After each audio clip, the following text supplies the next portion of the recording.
हाँ बच्चों, P Y Q के नेक्स्ट सीरीज में एक सवाल है। क्या बोला गया है? Let for some real number alpha and beta. कोई रियल नंबर क्या है? अल्फा और बीटा। और ये अल्फा नहीं है, ये वाला ए है ना। ये जो वैल्यू है ये कितना है? ए है। ए इजिकल्स टू बोला गया है अल्फा माइनस क्या? I beta. वो मिस प्रिंटिंग था। ठीक है। The system of equation four i x. पहला इक्वेशन क्या है? Four i x plus one plus i into y equals two zero. And दूसरा क्या है? दूसरा है sir eight into cos two pi by three plus i sine two pi by three into क्या? X plus ये alpha नहीं है, फिर से ए बार लिखा हुआ है। A bar y equals to zero has more than one solution then alpha by beta. अगर ध्यान से देखो तो ये सब इक्वेशन जो है वो स्ट्रेट लाइन टाइप के इक्वेशन दिख रहे हैं। और स्ट्रेट लाइन का अगर सॉल्यूशन पूछा जाए तो दो स्ट्रेट लाइन रियल में, मैं आपसे बोलूं, दो स्ट्रेट लाइन का या तो सिंगल सॉल्यूशन होगा या तो इनफाइनाइट सॉल्यूशन होगा। कैसे? सर टकराने की कोशिश करोगे, अगर इंटरसेक्टिंग लाइन रहेगी तो इस टाइप से रहेगी तो एक बार टकरेंगे। और ओवरलैपिंग लाइन रहेगी, मतलब एक लाइन के ऊपर दूसरा लाइन ओवरलैप कर जाए तो क्या कितने सॉल्यूशन हो जाएंगे? Infinite solution. दो स्ट्रेट लाइन कभी भी दो बार टकरा ही नहीं सकते, तीन बार टकरा ही नहीं सकते। या तो वो एक बार टकराएंगे, नहीं तो इनफाइनाइट बार। समझ रहा है? तो बोला गया कि has more than one solution, इसका सॉल्यूशन एक से ज्यादा है, यानी means system having infinite solution. पहली बात, सिस्टम के पास कितने सॉल्यूशन होंगे? Infinite solution. वो बोला एक से ज्यादा सॉल्यूशन है, तो एक से ज्यादा सॉल्यूशन है इसका मतलब लीनियर इक्वेशन के इनफाइनाइट सॉल्यूशन ही होंगे। अच्छा, अब इनफाइनाइट सॉल्यूशन है। अब इसका मतलब क्या होगा? तो आपको याद है a one by a two बराबर b one by b two बराबर क्या? C one by c two condition लगाते थे। खैर राइट साइड का टर्म जीरो है तो वो रेशियो इक्वल नहीं करवाओगे, लेफ्ट साइड वाले इक्वल करवा लोगे। क्या लिखोगे सर? यहाँ पे एक्स का कोफिशिएंट कितना है सर? फोर आई, और डिवाइडेड बाई ये पूरा कितना? एट इंटू कितना? Cos two pi by three plus क्या? I sine two pi by three. ये हो गया ए वन बाई क्या? इसका और इसका रेशियो। ये इनफाइनाइट सॉल्यूशन है इसलिए रेशियो को इक्वल करवा रहा हूं, है ना। हाँ सर। और इधर क्या आ जाएगा सर? इधर आ जाएगा one plus I divided by क्या? ए बार। सही है। कॉफिशिएंट ऑफ एक्स और कॉफिशिएंट ऑफ वाई को क्या करवा रहा हूँ? इक्वल कर रहा हूँ। दोनों लाइनें कोइंसिडेंट लाइन है। क्लियर हो? यानी सेम सॉल्यूशन है, सेम लाइन है, एक तरीके से बोल सकते हो। सेम सॉल्यूशन नहीं, सेम लाइन है। अब फोर टू जा क्या हो जाएगा? एट हो जाएगा।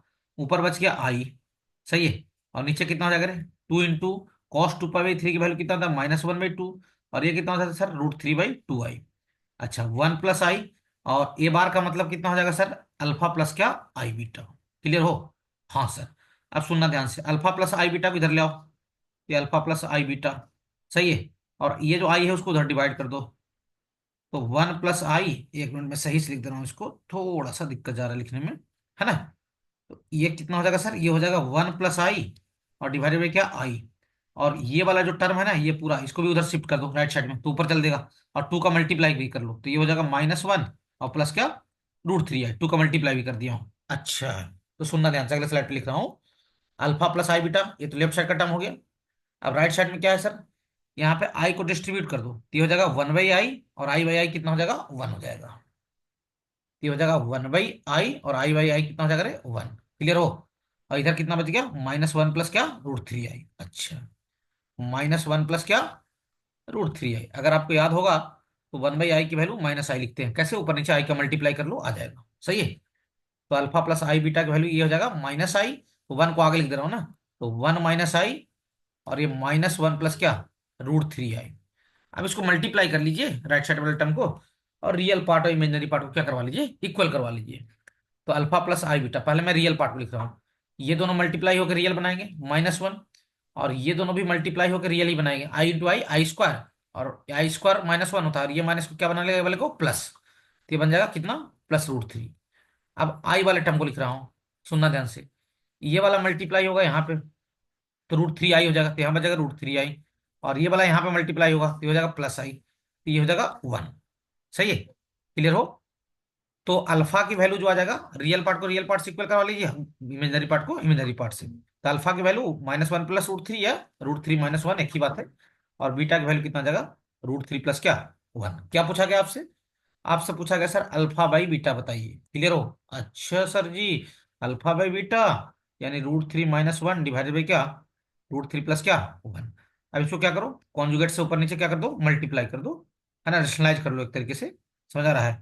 तो ऊपर बन जाएगा क्या, √3 - 1 का होल स्क्वायर, और नीचे बन जाएगा क्या, a + b a - b, कितना बन जाएगा, a² माइनस क्या, b², यानी 3 - क्या 1। तो √3 - 1 का होल स्क्वायर ओपन करोगे तो वो बन जाएगा 4 - 2√3 a - b का होल स्क्वायर लगा दिया हूँ, और डिवाइडेड बाई क्या, 2। सही, यहां तक देख लो, 3 + 1 4 - 2√3। अब 2 का डिवाइड कर दो, ये बच जाएगा 2 - क्या √3। अब देखो ऐसा ऑप्शन है, 2 - √3 है तो, ये ना 2 - √3, एंड 2 - √3 यानी सेकंड ऑप्शन इज क्या, करेक्ट। देख ली, आसान सा सवाल था। और सवाल देख के आप डर गए होंगे फालतू का, तो मतलब तो है नहीं सवाल का। ये 10th लेवल का सवाल है भाई, टेंथ टेंथ स्टैंडर्ड का।